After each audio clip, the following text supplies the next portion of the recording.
Yearly, Nigerian students leave in droves to further their education in foreign universities in the United Kingdom, America, Europe, and other locations. Advantage of studying outside the shores of the country is one that most students find hard to pass up. So some of these benefits include availability of post-study work options, even permanent residency adds to the appeal for Nigerian students wanting to study abroad. Another major reason for the interest in foreign education, young Nigerians improved job opportunities coupled with perceived preference for foreign degrees by Nigerian employers. However, having the right guidance for students looking to study abroad is important in order to make them informed choices as they seek to further their education. So joining us now this morning to enlighten Nigerians about the possibility of schooling in the UK is Gordon Brown, Head of Global Student Recruitment, Queen University, Belfast. Great to have you on the show. I mean, can you give me like a brief introduction of yourself and what you're doing in Nigeria this week and everything? Yes, thank you, and thank you for having us. So my name is Gordon Brown. I'm the Head of Global Student Recruitment in Queen's University, Belfast. So we are a university based in Northern Ireland within the UK. So we've been here this week really focusing on trying to build partnerships within the region. We have a member of staff who's now based here in Nigeria, and the idea is to try and build partnerships with educational agents, universities, and also talking to young people about the opportunities of coming to study at Queen's University and how they would actually go about doing that as well. So it's been nice to be here. We've been, as I said, member of staff now based in Nigeria, so we see an opportunity here to really come and develop really lasting partnerships here in Nigeria. Well, Gordon Brown, that's a famous name. That's a very famous name. I made the other one. You are the second one that I've had the privilege of meeting. But can you tell us a bit more about Queen's University, Belfast, in Northern Ireland, over 180 years old? Yes. So what's special about the university? Well, Queen's University, as you have said, is in Northern Ireland. We are a Russell Group university, so there's 24 universities within the UK which are seen as research-intensive universities, and we are one of those universities. So a lot of what we do is focused on research with the idea of helping impact society. So research in new medications, in new policies, in new engineering and green technologies. So a lot of that is what universities do, and we're heavily involved in that. But a big plus for us, obviously, is we're a world-class university. We're ranked in the top 200 within the world, and we have a lot of our subjects which are ranked actually a lot higher than that as well. But the big advantage and the unique thing about Queen's University in Belfast is we're actually based in Northern Ireland, obviously, and I have to maybe a little bit biased, but I think Northern Ireland is one of the most beautiful places in the world. So obviously when students want to look at where they want to study, they have to think, well, I'm going to live there as well, and as you said, they may want to actually live there and actually work there for a couple of years as well. So it's important to look at actually the place where you're going to go. So we have a lovely countryside, a lot of green fields. Again, it's very different to what maybe a bigger city within the UK, a little bit of a smaller city, a lower cost of living in that city as well. So these things impact students whenever they're looking at where they want to study in the future. But again, a big part of our drive as a university is to be a global university and to be a global campus. And again, that's why we're here, to try and forge partnerships for Queen's University. So if students want to come and either visit us or also visiting academics as well, want to come and see Queen's University as a global hub for them as well. All right, and another thing about Queen's University, and I want you to expatiate more about this, is the fact that it's a heritage school, right? Mm-hmm. It's been around for quite a while and all of that, when we've talked about Northern Ireland being in Belfast. I mean, tell us more about the school, the general feel, look and feel about the school.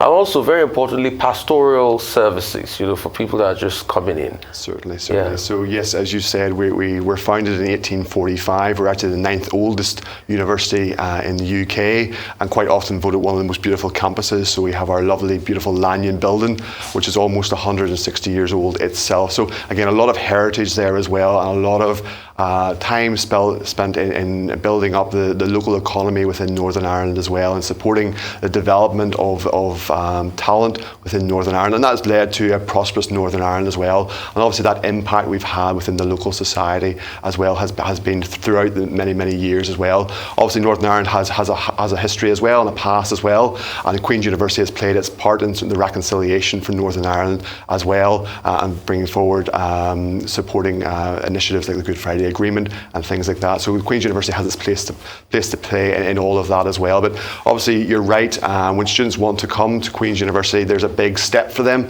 Quite often it's the first time they've left home. Quite often they're maybe travelling by themselves or with small groups of people. So they want to be able to get support whenever they arrive, and it can be quite a daunting thing. We have over 30,000 students, but 4,000 of those students are international students, and about 100 of them are actually from Nigeria. So whenever they come to Belfast, they want to get support, and that's a big part of what we do.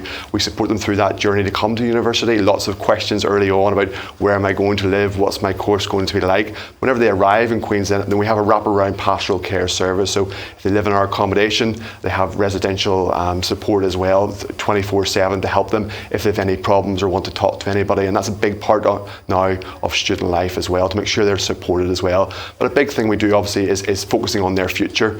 And again, the course and the academic piece is very, very important, but obviously we want to help prepare them for what they want to do next. So a big part of that is supporting their careers and employability aspect as well. And a lot of what we do for supporting students is in that space. So helping them to get internships, bringing in employers to meet them, and making sure our courses are actually aligned to what employers are looking for as well, to make sure they've got the skills to go out actually into the workplace as well. So they get that support, both the pastoral care if they need support, but also that support to take the next step after university as well. And that may be, as you've said, to work in the UK because of the post-study work for 2 years, or it may be to return to other parts of the UK as well to work, or it may be return home as well to try to bring those skills back to support here in the local economy here as well.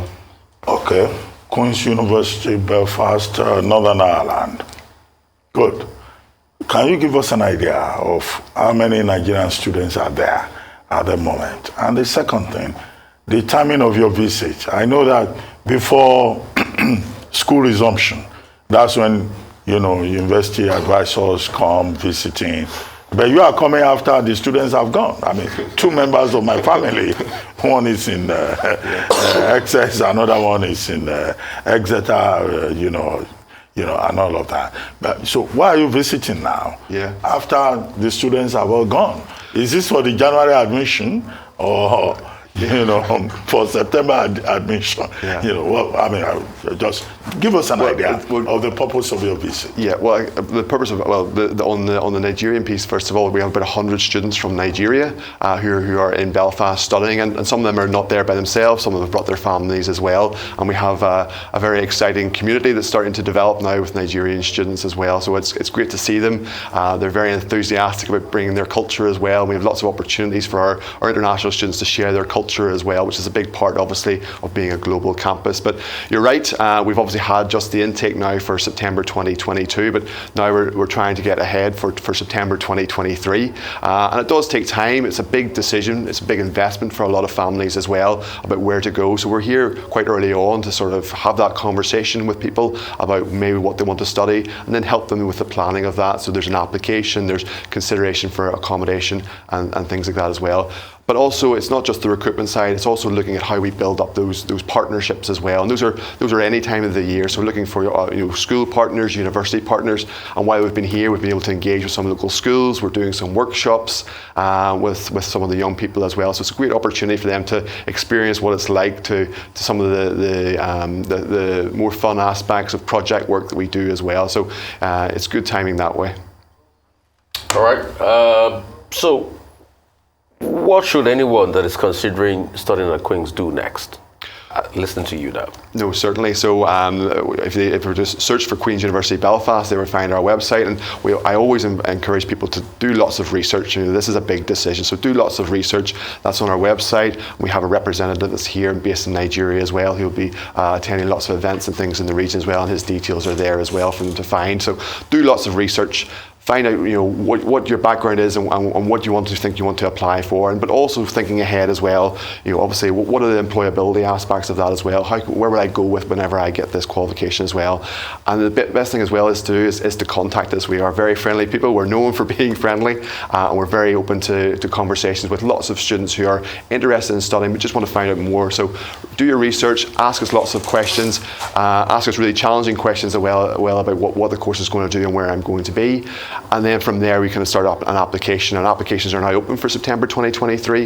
And we encourage people to apply early. And then we can make a plan based on that. So whenever we get an offer, we can then start to talk about how are we going to get you to Belfast, what are the accommodation options going to be, where are you going to live, and all those other questions. So it does take quite a long time to obviously make all these plans as well. So we encourage people to think early, do your research, and to apply early, and then talk to us the whole way through that process as well. We're here to help and here to make it it as easy and as seamless as possible. And whenever you arrive in Belfast, that support continues as well to help with the next stage as well. Obviously just doing your academic programme, but as I said, the next stage as well, by helping with where that's going to take you in the future. Okay, one question that parents usually ask, which is understandable, is what level of support is available in Queen's University Belfast for students, Nigerian students in particular, international students, if parents decide to send them there? Certainly, it's a very common question as well, and we have a range of scholarships in place for students, all of our international students as well, to support, and that's different levels because different fees apply to different programs, whether that be a lab-based program or the business school, so different scholarships are in place. But then we have on top of that some very special scholarships, so we have a Vice-Chancellor's Attainment Scholarship, for example, which is a 50% reduction in the fee for international students, and actually this year, a Nigerian student, there's only 4 of them available, and this year one of our Nigerian students who's studying public health submitted their application, and part of that application is to say what the impact is going to be whenever they get this qualification, whenever they return back to their home country, and it was great to sort of see a Nigerian student winning that as well. So he's now studying in Queen's with an ambition to come back and to use his programme in a very positive way in society. So there's lots of scholarships there. Again, that's part of that research piece as well, to understand the scholarships that are in place and what the overall cost is going to be. But again, whenever we're doing that research, plus Queen's and other universities as well, it's back to looking at that full picture as well. What's the city like? What's the accommodation like? What's the rent like? We've the lowest student rent in the UK because the cost of living in Northern Ireland is a little bit lower because we're further away from the bigger cities. So that's an important aspect as well, because it's not just the fee, it's also actually living there as well for maybe upwards of 1, 2, 3 years. So it has a big impact as well. All right. So special things for Nigerian students, special facilities, Yeah. Tell us about that. No, certainly.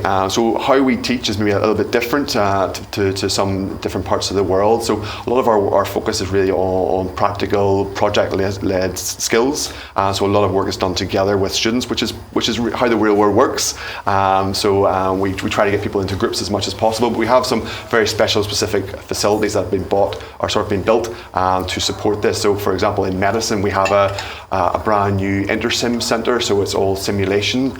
And again, it's to help develop those skills very early on before you actually go out into a hospital. So, but part of the good part of that is we're sitting there with nurses, pharmacists, medics, all working together in a simulation environment, which is helping them to develop those skills to take out into the hospital. But again, in finance, we would have our trading room. So again, students are learning the skills in their Bloomberg terminals on how you actually do their trading. So whenever they go off to work in the city, they actually have those skills as well. And there's lots of examples like that. In law, we have a mute court.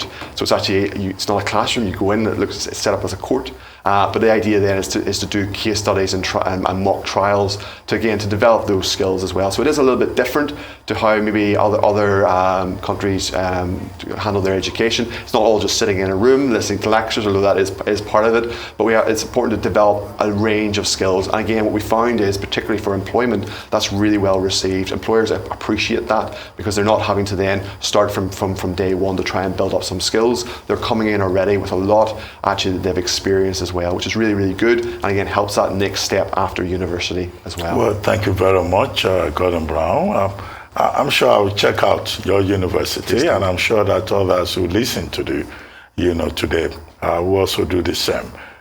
Many Nigerians are interested in offshore education.